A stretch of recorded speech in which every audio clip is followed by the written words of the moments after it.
There are three categories to organize all the activity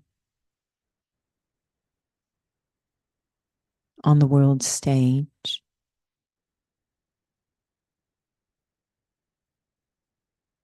The first category is creative. The second is destructive. And the third is sustaining. All three have their place. Whenever something is a creative act, it means something else was destroyed. The old fell away as the new emerged. And then to sustain what is created.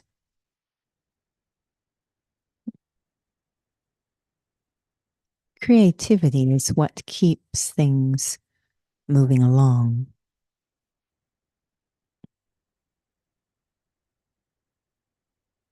But creativity of any type, physical, spiritual, mental, emotional,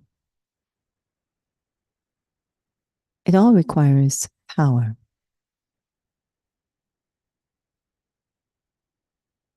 One main power.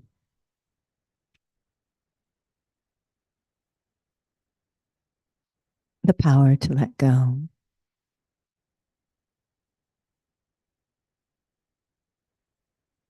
The power to be light, to be free, to be open.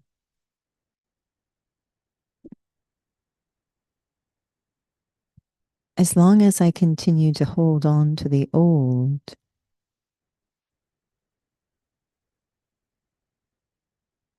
nothing new can emerge. And in fact, what does emerge is not new at all. It's original.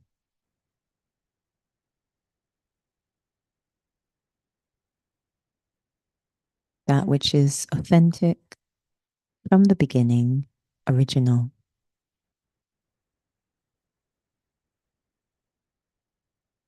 Which means there's a pull inside every human soul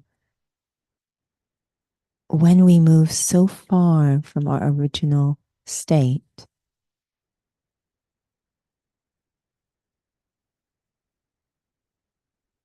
We are pulled to recreate it again. Let go of the acquired in order to emerge the original. It is the power of purity. Om Shanti.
Om Shanti. Good evening and welcome to Interview with the Raj Yogi. Tonight's session is being spiritually creative. And so this word creator, creation is something that's often explored in Raj Yoga. And perhaps maybe we'll start with what it means to be creative.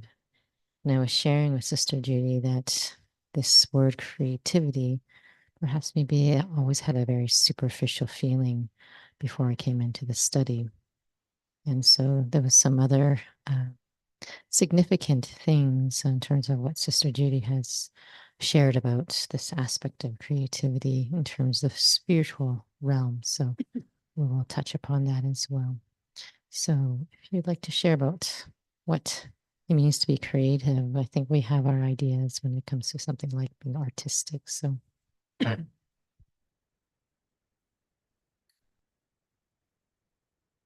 Shanti. Whether in artistry or spirituality or day-to-day life, for me, creativity means the same thing. And it's very connected in many people's minds, I think, not just my own, with two words, new and original. So when we say someone's creative, we say, oh, that's something new, or an original work of art, if you will. So new and original. And the word creator has the same letters just rearranged as reactor. So whenever I respond or express in a way which is not the same old reaction, that's a creative moment. I've just created something new than what I've been doing. But also, I want the response to be aligned with the original qualities of the soul. So the response is aligned with what is innate to the soul, the qualities, eternal qualities of the soul. So it's original, but it's also not the same old reaction. So it's new, even though it's original. So to be able to do that requires getting out of the box, being free. So I really love the uh, historical approach of classic creative people. So it's postulated that there were the muses. I think there was 9 of them. It depends on which tradition, whether it's Roman or Greek, but multiple muses. And the muses, these goddesses, were the daughters, this is mythology, of course, were the daughters of the head of the pantheon, Zeus, or whoever the head was, depending on whether it's Greek, Roman. And the mother was the goddess of memory. So they were muses for poetry and music and visual everything. So it's really about, again, this idea of new and original, remembering the original qualities of the soul. So what the artist would, the approach, their job wasn't to come up with an idea.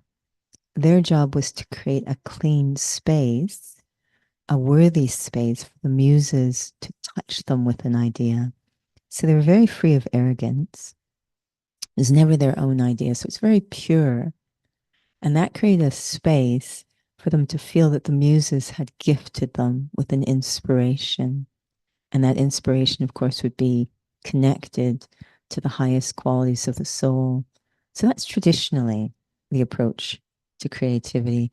So very much getting out of yourself, out of the box, out of the old ways of being, the familiar ways of being. And that requires a release of ego, that very limited sense of self, so that I'm open, very pure space for the original to emerge.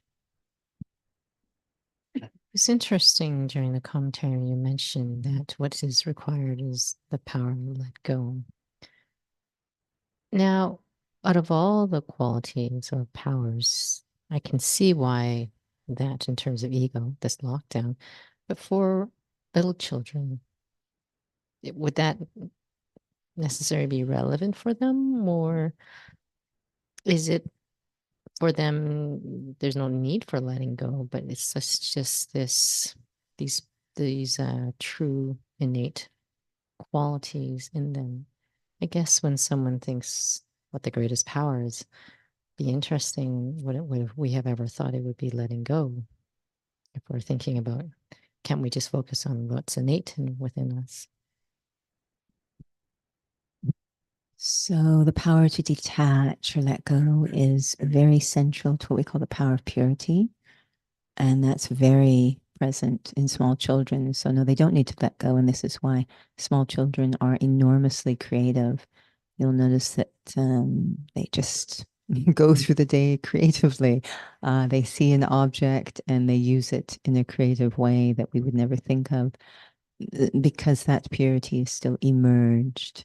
So there's nothing to let go of. It's when we start to acquire things that are not original to us. That's actually what we're letting go of. So today I was hearing that all spirituality, all of life really, comes down to these ideas of merging and emerging. What is merged and what's emerged? When we say merge, it means to let go.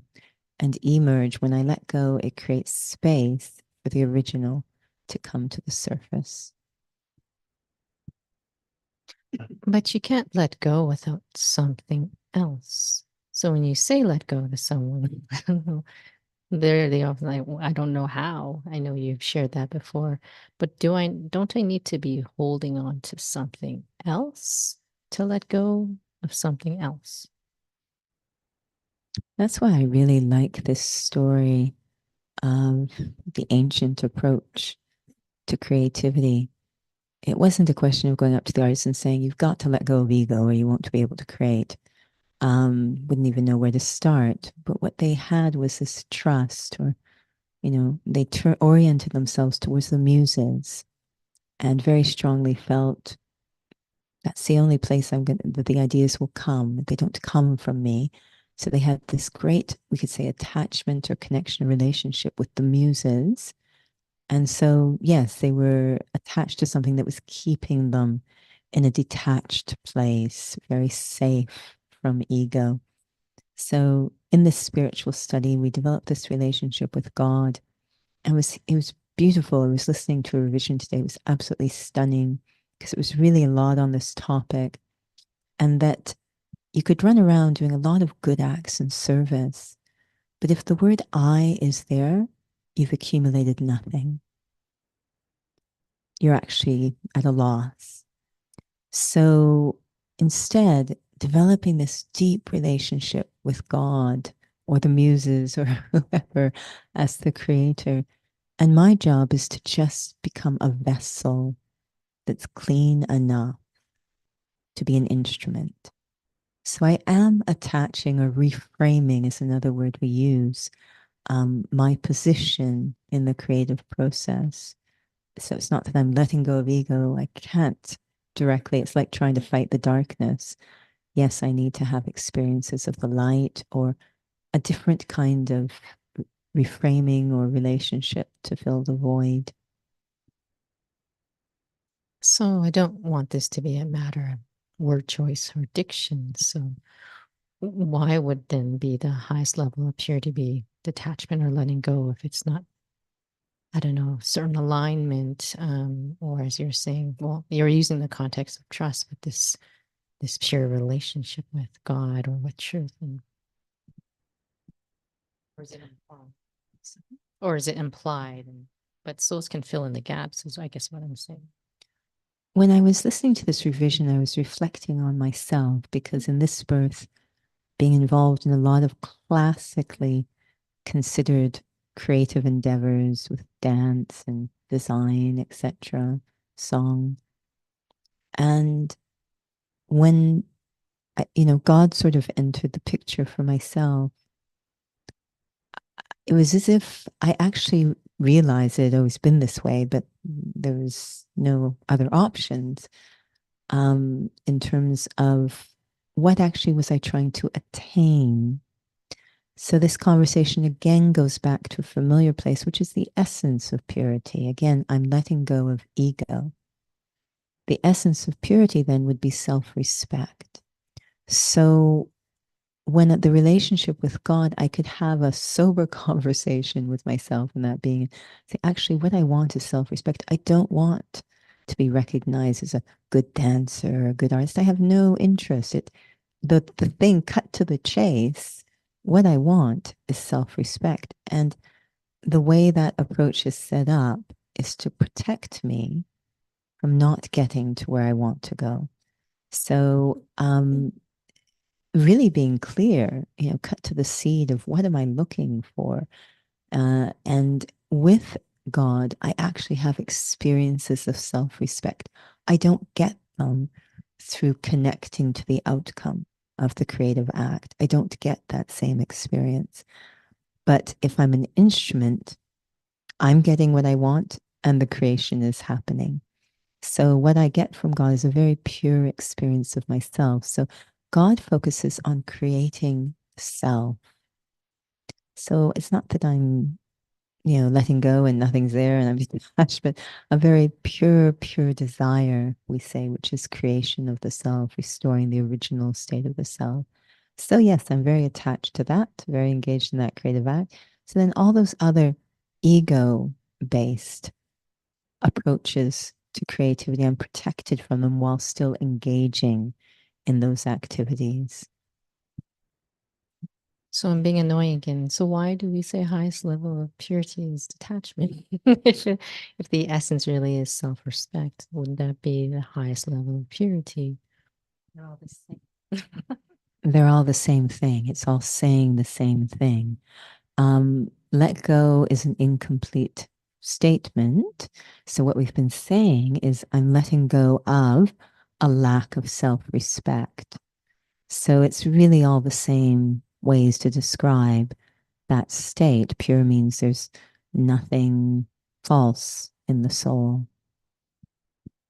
I only share this because it comes up so much with students and they grapple with it. And there's these 3 words that's in the study. We'll say in Hindi, in Tiags, Tapasya, Seva, renunciation. I don't know how you say Tapasya. No, but there's a meaning to it. What is the meaning of that? For a Raj Yogi, it means to be deeply absorbed in love for God. On the path of devotion, traditionally it was intense endeavor. So, renunciation, deep absorbed in love for God, and then the last one is service. And I do hear a lot of students get caught up with that first one, renunciation, letting go. I remember actually, a longtime student says, I still think that love comes before detachment. And it seems like many are stumbling on how, just how to get it right. Love probably does come before detachment, but, and so we're back to the conversation about timing. Today I was with a student who's really grappling with trying to connect to God, so the tapasya piece. And they're very sensible, very intelligent, and they were aware that even listening to others talk about their relationship with God is not going to help them, which is true. So what is so challenging is it's not actually difficult to create, and that's a very high creative act, to create a relationship with the self as a soul or God. It's actually extremely simple compared to all the other crazy things we've been doing. But there are so many walls in the way. False ideas, habits, lack of feeling worthy. There's so many walls in the way. That's what we need to let go of. So this very beautiful form of love, which is knowledge, like whatever resource is going to help me to melt those walls. But even through the walls, this is how deep the spiritual or ancient memories are in the soul. Even through the walls, there still can be this hole minimally to really want true love for the self, true respect for the self. Even if God comes secondary, that's okay, because that's actually what that soul wants too. There's just this longing, this deep longing. And we attribute that longing to other things, desires. I long for a partner, I long for a fulfilling, job or whatever. But what it actually is a very pure desire inside every human soul, longing for the self, longing for respect and regard and love for the self. Even through all the walls, that's still there. So I think that kind of pulls, and the pull becomes greater and greater as time goes along. But really, those have to be, that's what we're letting go of, is all the barriers. And so, yes, it's a bit of a replacement, but we're starting to focus on spiritual knowledge, which is a very deep form of love, a creative tool to help to destroy. We usually don't connect creativity with destruction, but it is helping to let go or melt, however you want to say it, renounce these barriers to the thing that we long for most. Now, I just remember quite a while ago, I believe that the name of the retreat has changed at the Peace Village. It used to be called the Artist Within, or maybe it was a different name, and you had shared that as one who was facilitating that session. If I heard right, that many had signed up with a different idea of what it was about. And so I'm not sure if you remember if it was artists who, but there was an idea. What is the misconception? When could these souls still actually, of course, get what they're looking for? Or is it, or there must be some sort of mismatch, especially when we hear the word creative? It is possible that every single word in the English dictionary right now is open to interpretation and misunderstanding, and a very physical sort of understanding or definition. So everyone is an artist, everyone is creative. We create all the time, every second. We're creating thoughts, etc. What was happening with the retreat, and in part it was because I think there was a book out there in the world called The Artist Within, which was to help people who self-identify as creatives, to go through a process. But the people who came were our, sort of um, classic idea of artists, and it was the word artist, I think, that was misleading. So it was writers and painters. They were very deeply attached to the identity of being an artist in a classic, sort of limited physical way, very deeply attached. So a lot of the conversations at the beginning, because you could see the attachment to the identity was so deep, was the world doesn't understand me, and the blockages out there to my creative process. And so there was a lot of stuckness. So what did they need to let go of? Was identifying themselves as an artist in that limited sense. Um, so what happened, and it was a very interesting moment, was there was an evening session. And they were absolutely terrified, quite frankly, even though they didn't know it was going to happen. I think some part of them must have known, because they looked terrified, especially when they walked in the room, because the room looked like a landing strip at an airport with these tea lights on the ground down a runway. And they had been asked to bring a shawl or a blanket or something to cover. And so they walk in silence, and then they're asked to lie down on the ground with the tea light at their head. So they're all sort of head to head, if you will, with a little space between. And then we covered them with their shawl or blanket, like as if they are a corpse, covered them. Must have been terrifying for these people. They come to this new organization. Like, God, is this a cult? What's going on? Of course, we never did that again. But talk about a game changer. And then they went through a very beautiful meditation experience, one of the senior sisters did, which was about becoming free of identifying with the physical image going deeply into the experience of being a soul. After that session, everything changed. They were no longer talking about their artistry or their how the world, it complete change in the conversation. It was not the classic, I'm a painter, I'm a just really wanting to understand spirituality and a creative approach to life of introducing spirituality into their life.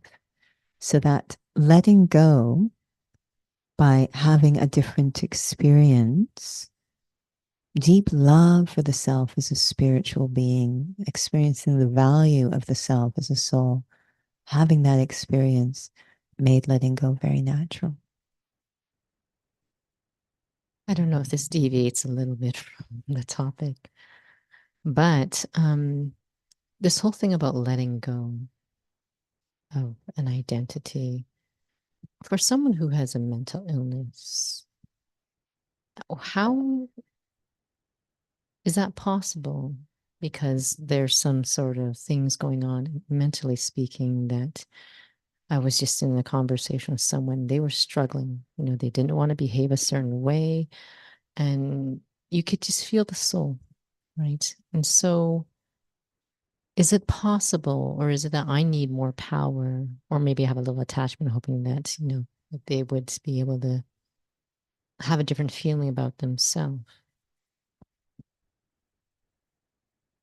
All of the above. Yes, it is possible, but not directly. There still has to be responsibly the addressing of the mental health issue.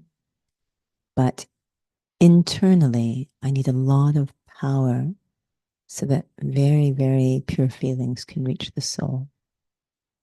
Right? So indirectly, yes, very pure feelings, and that requires incredible, I need to be free of I to be able to get to the soul and see them as soul and very connected to God, all of this power of yoga. And so that would imply that I have no attachment. Otherwise, I wouldn't have any power. Okay, I know we're running late, but we also started late, but not that late. However, I really wanted to bring up this topic about the Supreme Soul. Some call God as the creator. It's a big one. But in terms of soul consciousness, if you could maybe just touch on that, because it's such a big thing. You're talking about creator and creation and arts. It's a big term, I suppose, in religion and spirituality. We're going to do that in 1 minute. um, so, yes, God is the most creative soul, and his act of creating is actually purifying or renewing. So, again, original, restoring the soul to its original state. It's a very respectful form of creativity, restoring the soul to its original state. So it's very connected again to where we started. What is creativity? That which is new and original. So that's God is a master at that. Very difficult for him to do his job. I'm thinking that if I was, say, a painter and I'm trying to do something on a canvas and I've got the paints on this palette, but the paints keep jumping off the palette or throwing themselves wherever they want on the canvas. Like they're just not cooperating. This is kind of God's issue. Is that, he's trying to benefit, but we're deeply attached to our ideas of how things are supposed to go, our desires. So it makes it, he keeps saying, look, just follow my directions. Just everything will work out wonderfully. You'll land up where you want to be, which is, back to your original self, really that deep love for self. Really, you're going to get where you want to go. You just need to follow my direction. And it's like, off we go and some other, I think I've got a better idea. So this is the challenge he has, what is his, he says, I need you to return to your original consciousness, to experience, to create that original or emerge that original consciousness. You're a soul. It's a very simple thing he's asking. It's not life-threatening. It's not going to destroy any. It's very beautiful, very simple. No reason to get upset. But some do. Some do not like the idea of considering themselves to be a soul. So there's nothing he can do. But I was really realizing today, and it's very a sensitive topic, that, so much of the conflict on the planet is because we think we're bodies, whether it's the color of the skin or the religion or the gender. It will not create solutions to go deeper.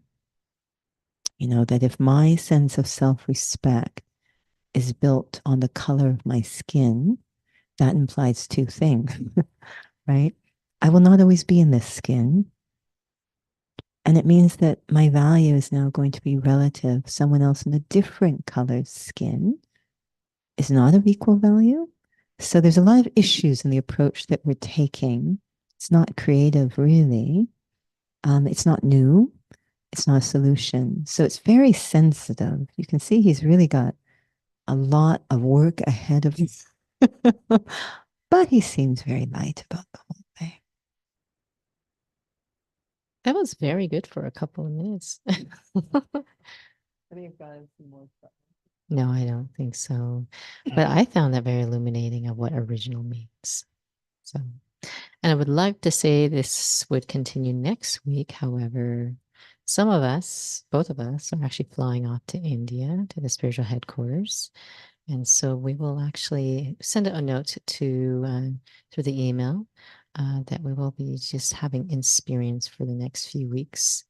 And I believe we resume, I believe it's like March 19th. Yes, it is. So we will resume the interviews on March 19th, unless there's something else that comes up. So please visit the website. We do have a Raja Yoga Foundations course in English in March. And we have the Raja Yoga full course in Hindi in April. Lots of drop-in sessions. We have Learn Meditation at the Academy, a 75-minute workshop that's happening on February 24th. We are discontinuing the Inner Fitness that's happening every week. So all of those details are on the website or will be posted soon. And we'll just maybe have a super short reflection.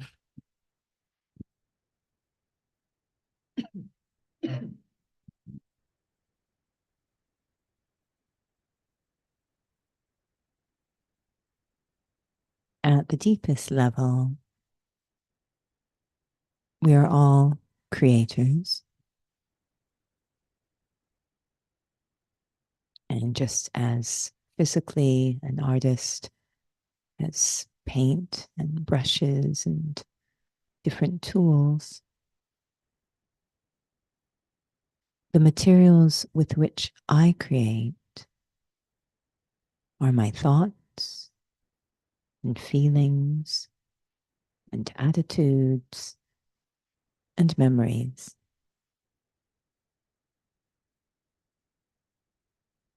When these are spiritual in nature, what I create is connected to my original highest potential. Truly reveals the beauty and value of the self. Om Shanti.